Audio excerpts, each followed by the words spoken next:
Hi dears, അബേരിയ വ്ളോഗ്സിൻ്റെ പുതിയൊരു വീഡിയോയിലേക്ക് ഏവർക്കും സ്വാഗതം. ഇന്നത്തെ വീഡിയോയിലും നമ്മൾ തേങ്ങ ഇല്ലാണ്ട് അവർ മാത്രം അരച്ച് കൂടെ 2 കൂട്ടങ്ങളും കൂടെ ചേർക്കുന്നുണ്ട് കേട്ടോ. അപ്പം നമുക്കൊരു പ്രത്യേക ടേസ്റ്റാണ്. അതെന്ന് വെച്ചാൽ പാലപ്പമല്ല, അപ്പമാണ് കേട്ടോ. വിശേഷപ്പെട്ട ദിവസങ്ങളിൽ, പ്രത്യേകിച്ച് ക്രിസ്ത്യൻസ്, ഈസ്റ്റർ അങ്ങനെയൊക്കെയുള്ള ദിവസങ്ങളിൽ, ക്രിസ്മസിന് അങ്ങനെയൊക്കെയുള്ള ദിവസങ്ങളിലൊക്കെ നമ്മൾ ഈ അപ്പം മിക്ക എല്ലായിടത്തും ഉണ്ടാക്കാറ്, കൂടെ ബീഫ് കറിയും. അതെന്താണെന്ന് നമുക്ക് നോക്കാം കേട്ടോ. ഞാനിവിടെ എടുത്തേക്കുന്നത് 3 കപ്പ് പച്ചരിയാണ്. 3 കപ്പ് പച്ചരിക്ക് 1.5 കപ്പ് അവലും 1 കപ്പ് ചോറും എടുത്ത് വെച്ചിട്ടുണ്ട്. കൂടാണ്ട് 3 ചുമന്ന ഉള്ളിയും കുറച്ച് ജീരകവും എടുത്ത് വെച്ചിട്ടുണ്ട് കേട്ടോ. അപ്പോൾ ആദ്യമേ കുറച്ച് പച്ചരി ഞാൻ അരച്ചെടുത്ത് കേട്ടോ. അത് കഴിഞ്ഞിട്ട് ചുമന്ന ഉള്ളിയും ജീരകവും അവലും കൂടി അരച്ചെടുക്കുവാണേ.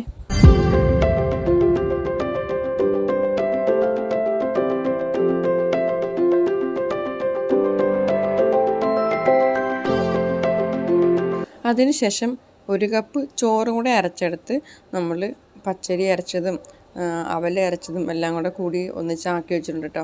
പിന്നെ ലാസ്റ്റ് ബാക്കി കുറച്ചുകൂടെ പച്ചരി ഇരുന്നത് അതും അരച്ച് അതും എല്ലാം കൂടെ ഒന്ന് ഒഴിച്ചു കൊടുത്തു കേട്ടോ. പിന്നെ നമ്മൾ ബ്ലേഡിൽ കുറച്ച് ഒട്ടിയിരിപ്പുണ്ടാവുമല്ലോ, അത് ഇളകി വരാൻ വേണ്ടിയിട്ട് ഇച്ചിരി വെള്ളം ഒഴിച്ചിട്ട് ഒന്ന് കറക്കി എടുത്തിട്ടോ. ആ വെള്ളമാണ് ലാസ്റ്റ് ഒഴിച്ച് കൊടുത്തത്. എന്നിട്ട് നന്നായിട്ടൊന്ന് മിക്സ് ചെയ്ത് കേട്ടോ. വെള്ളം കൂടി പോകാൻ പാടില്ല കേട്ടോ. ഈ ഒരു കൺസിസ്റ്റൻസി വേണം കിട്ടാനാട്ടെ. ഇനി നമുക്ക് ഒരു നുള്ളി ഈസ്റ്റ് ഇട്ട് കൊടുക്കാം.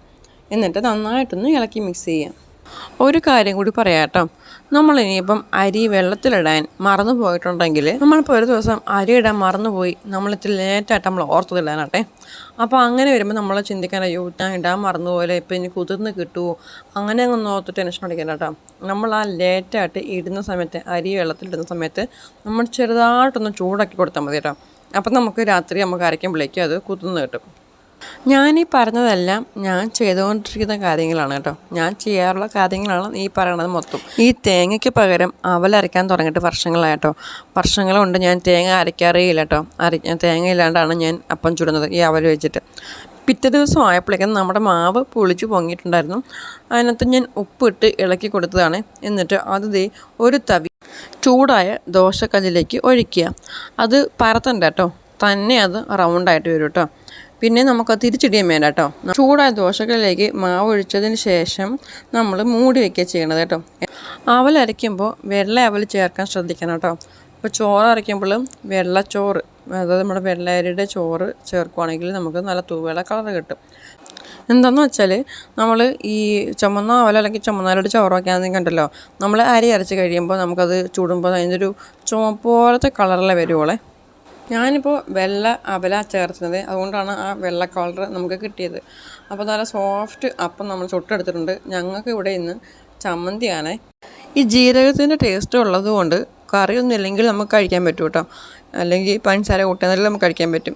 ഇതിന് ഏറ്റവും നല്ല ബെസ്റ്റ് കറി എന്ന് പറയുന്നത് ബീഫ് കറിയാണ് കേട്ടോ. പിന്നെ നമ്മൾ തേങ്ങാവെള്ളം പുളിച്ചതൊക്കെ ഇരിപ്പുണ്ടെങ്കിൽ അതിൽ പഞ്ചസാരയും ഈസ്റ്റർ ഇട്ട് കലക്കി ചേർക്കുകയെന്നുണ്ടെങ്കിൽ നമുക്കൊരു കള്ളപ്പത്തിൻ്റെ ടേസ്റ്റ് കിട്ടുമേ. അല്ലെങ്കിൽ കള്ള ഒഴിക്കുകയെന്നുണ്ടെങ്കിൽ നമുക്ക് കള്ളപ്പാട് ചുട്ടെടുക്കാം. എനിക്ക് അപ്പങ്ങൾ ഉണ്ടാക്കുന്നതിൽ ഏറ്റവും കൂടുതൽ ഇഷ്ടം ഈ അപ്പം ഉണ്ടാക്കി കഴിക്കുന്നതാണ് കേട്ടോ. ആ ജീരകത്തിൻ്റെയും ഉള്ളിയുടെ ഒക്കെ ടേസ്റ്റ് കിട്ടുന്നത്. എനിക്ക് മീൻകറിയൊക്കെ ഉണ്ടെങ്കിൽ, ചമ്മന്തി ഉണ്ടെങ്കിൽ ഞാൻ ആ മീൻകറിയും കൂട്ടും കേട്ടോ. എനിക്ക് ഇങ്ങനെയൊക്കെ കഴിക്കാൻ ഭയങ്കര ഇഷ്ടമാണ് കേട്ടോ. ചമ്മന്തി, മീൻകറി അങ്ങനെയൊക്കെ. അങ്ങനെ ഞാൻ ചമ്മന്തി മീൻകറിയും കൂടെ കൂട്ടിയാണ് ഞാൻ അപ്പം കഴിച്ചത് കേട്ടോ. അപ്പോൾ വീഡിയോ ഇന്നത്തെ ഇത്രയേ ഉള്ളൂ. നിങ്ങൾക്ക് വീഡിയോ ഇഷ്ടമായിട്ടുണ്ടെന്ന് ഞാൻ വിചാരിക്കുന്നു. ഇഷ്ടമായിട്ടുണ്ടെങ്കിൽ നിങ്ങൾ ലൈക്ക് ചെയ്യണം കേട്ടോ. ഉപകാരപ്പെടുന്നൊരു വീഡിയോ ആണ്. അപ്പോൾ നിങ്ങൾ നിങ്ങളുടെ സുഹൃത്തുക്കൾക്കും ഒന്ന് ഷെയർ ചെയ്യണം കേട്ടോ. അടുത്ത വീഡിയോ ആയിട്ട് നമുക്ക് വീണ്ടും കാണാം കേട്ടോ. അതുവരേക്കും bye bye. Thank you for watching.